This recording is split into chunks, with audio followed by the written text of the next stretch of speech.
Hai teman-teman, dalam video ini, kami, kelompok 2 akan menjelaskan tentang sistem pemerintahan yang secara otoriter dan pemerintahan secara demokrasi.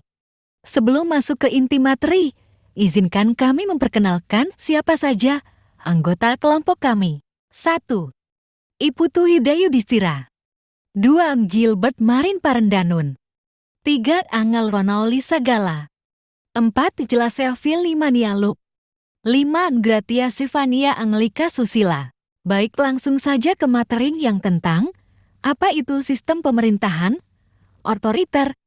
Apa itu sistem pemerintahan demokrasi? Apa yang membedakan dari kedua pemerintahan itu tersebut?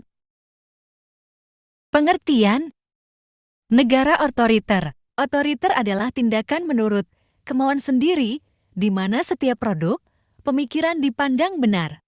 Otoriter ditandai dengan pemusatan kekuasaan pada diri sang pemimpin sendiri. Pemimpin dalam sistem yang otoriter biasanya sangat dominan dalam pengambilan keputusan dan pembentukan kebijakan. Negara demokrasi. Negara demokrasi adalah negara yang menganut bentuk atau mekanisme sistem pemerintahan dengan mewujudkan kedaulatan rakyat atas negara untuk dijalankan oleh pemerintah negara tersebut. Apa perbedaan dari negara otoriter dan negara demokrasi? 1. Periode kepala negara.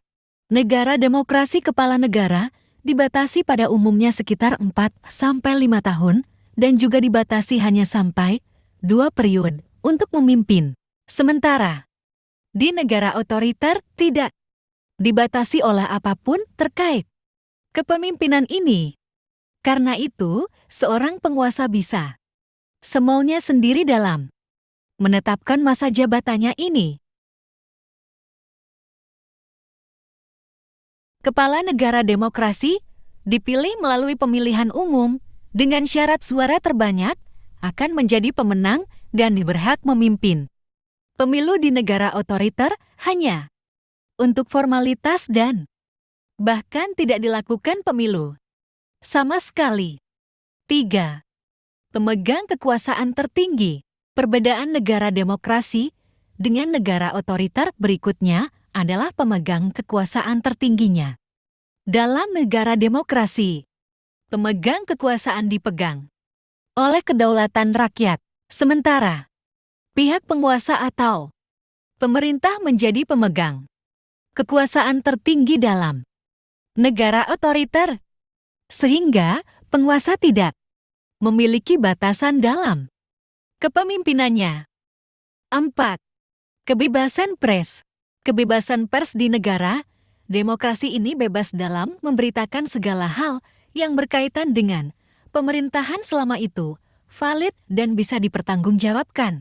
Sementara di negara otoriter, pers dan media akan berjalan tertutup sehingga segala sesuatu tentang pemerintahan hanya diberitakan sesuai keinginan pemerintah. Contoh-contoh negara yang melaksanakan pemerintahan otoriter dan pemerintahan demokrasi dimulai dengan yang pertama dari negara yang menganut sistem pemerintahan demokrasi. 1. Indonesia. Di Indonesia, kepala negara demokrasi dipilih melalui pemilihan umum dengan syarat suara terbanyak akan menjadi pemenang dan berhak memimpin. Contoh negara otoriter itu yang kedua yaitu 2. Korea Utara. Pemilihan umum pada negara otoriter tidak dijalankan secara demokratis. Pemilu hanya dijalankan sebagai formalitas untuk melanjutkan keabsahan penguasa atau pemerintahan yang sudah ada. Bahkan terkadang tidak dilakukan pemilu sama sekali. Demikian video kami, jika ada kesalahan, mohon dimaafkan karena kami masih dalam tahap belajar. Sekali lagi terima kasih banyak rekan-rekan semuanya.